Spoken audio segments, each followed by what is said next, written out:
In this talk, we move from exploring freely to exploring with structure.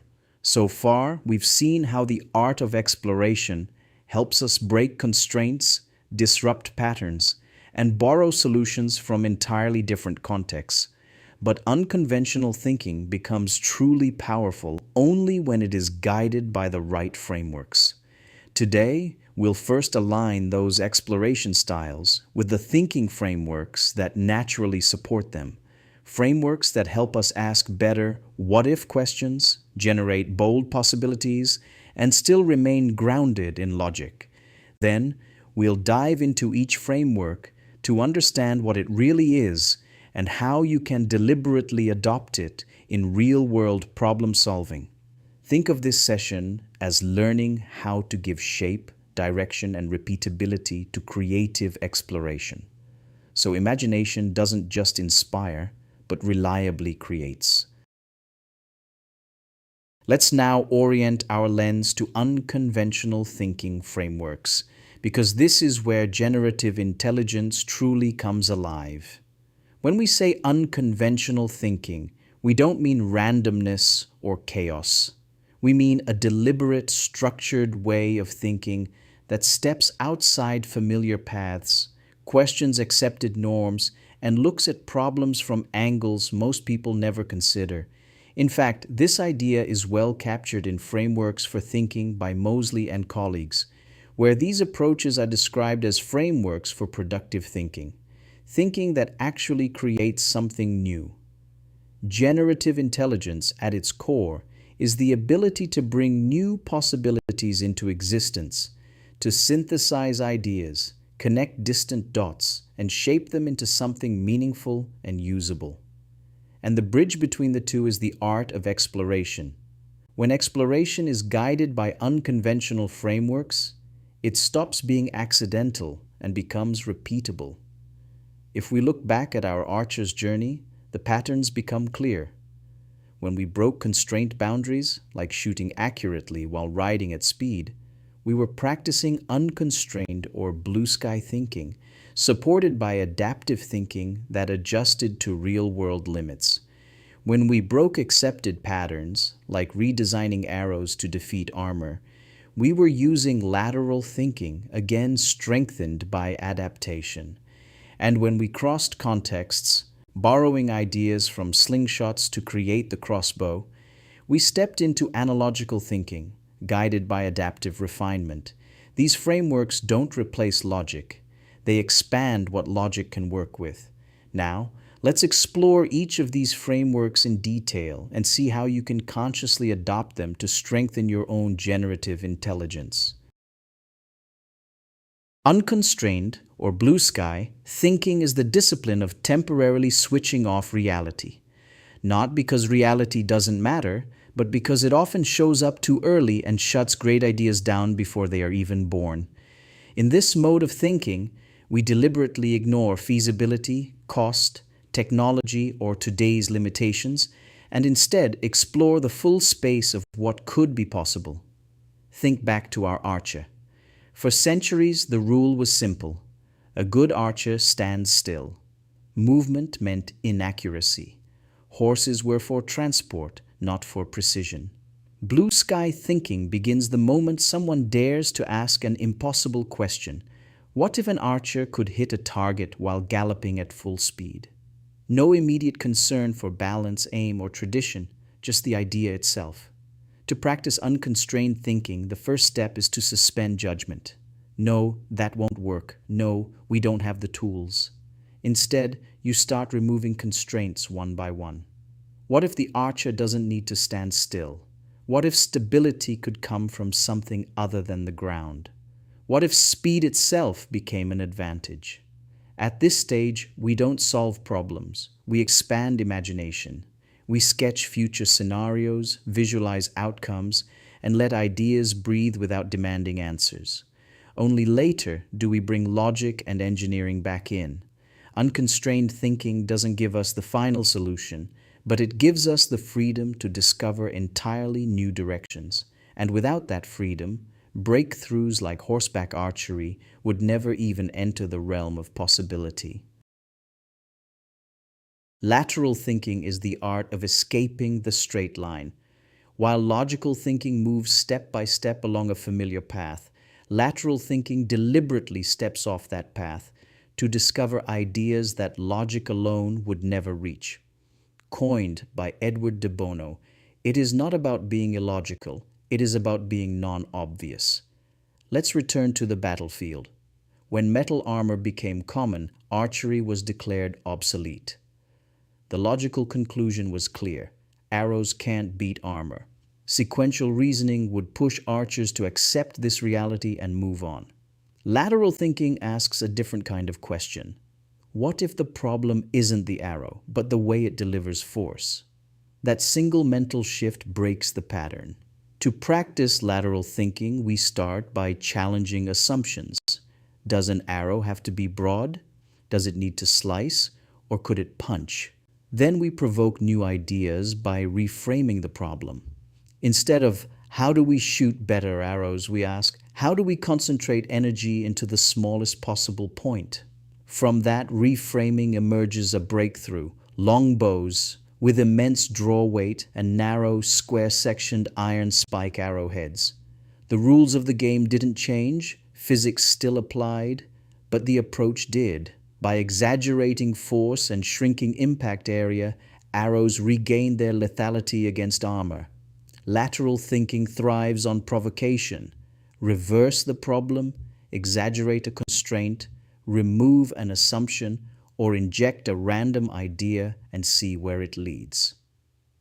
Most provocations won't work, but the few that do redefine what's possible.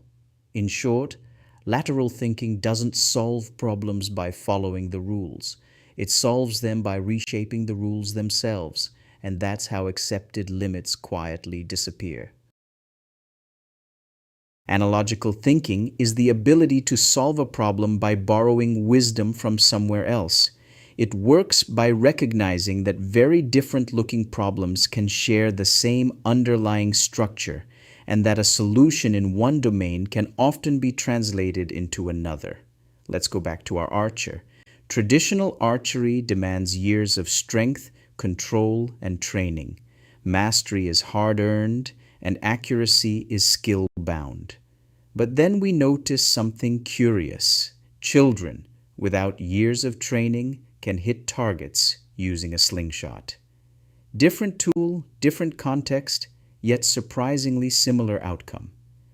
Analogical thinking begins by stripping away surface details and asking, what is the core structure of the problem? In archery, the real challenge isn't elegance or tradition. It's delivering stored energy in a controlled direction, with time to aim accurately.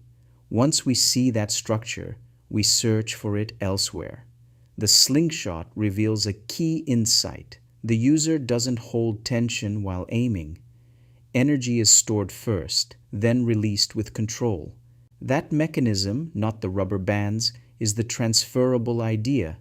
Now comes the critical step: translation, not copying.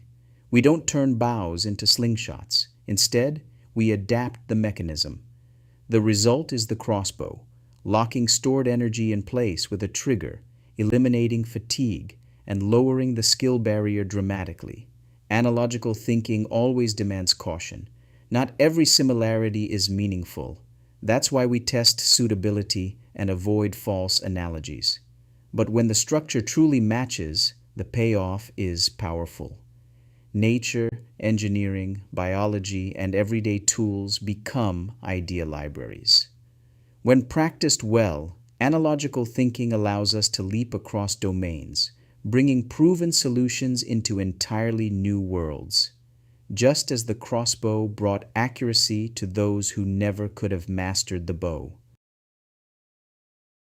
Adaptive thinking is not a single way of thinking. It is the intelligence that decides how you should think and when. It is the mental capability to shift strategies as reality changes, to abandon what no longer works, and to combine multiple thinking styles into one coherent response. At its core, adaptive thinking treats every solution as temporary. Nothing is sacred. Every idea, model, or belief is held lightly, useful for now, replaceable later. Let's revisit our archer, this time through the lens of context crossover. The problem was clear. Traditional archery demands years of training. The constraint was human skill. One way forward would have been to train harder, but adaptive thinking asks a broader question. Is skill really the only path to accuracy?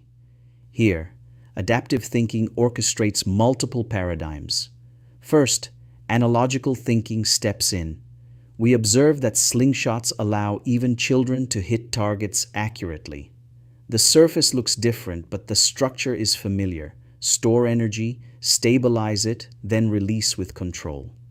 That analogy opens the door. Next, adaptive thinking switches gears. The analogy alone isn't enough. We must test it. So we move into hypothetical deductive thinking. If energy can be stored mechanically and released on demand, then muscle fatigue should disappear and accuracy should improve.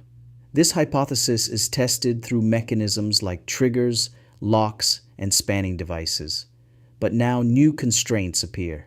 Stronger mechanisms add weight. Slower reload times change battlefield dynamics. These are not isolated issues. They interact. At this point, adaptive thinking shifts again, bringing in systems thinking. We examine how accuracy, rate of fire, physical strength, training time, and battlefield roles influence one another as a whole system. At every step, adaptive thinking is listening to feedback. What works? What fails? Where do weak signals appear? When a direction stops delivering value, it pivots, without ego, without attachment.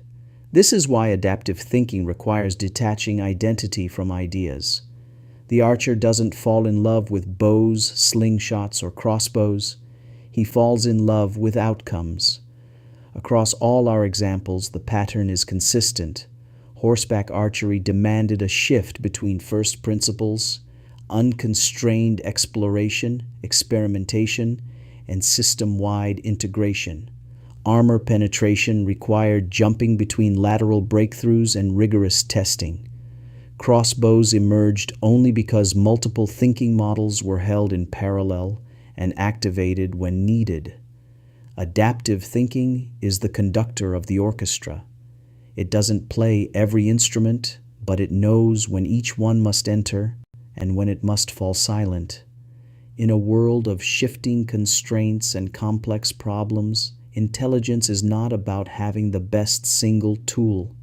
It's about knowing which tool to use next and having the courage to change your mind when reality demands it.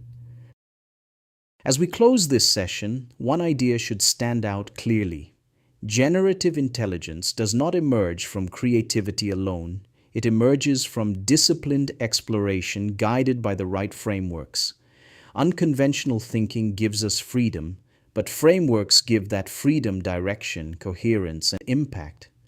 What truly enables progress is the ability to move fluidly across these frameworks, sometimes imagining without limits, sometimes breaking patterns, sometimes borrowing from distant contexts, and then knowing when to switch, combine, or let go. This is where adaptive thinking quietly does its work, ensuring that exploration remains purposeful rather than chaotic. At the same time, no framework is universally superior. Each one amplifies certain strengths while carrying its own limitations. Used blindly, even powerful frameworks can mislead. Used thoughtfully, they become instruments of insight and creation. In the next talk, we'll step back and examine these frameworks through a practical lens, understanding their merits, their blind spots, and the conditions under which they create the greatest value. That awareness is what transforms thinking frameworks from interesting ideas into reliable tools for real-world problem solving.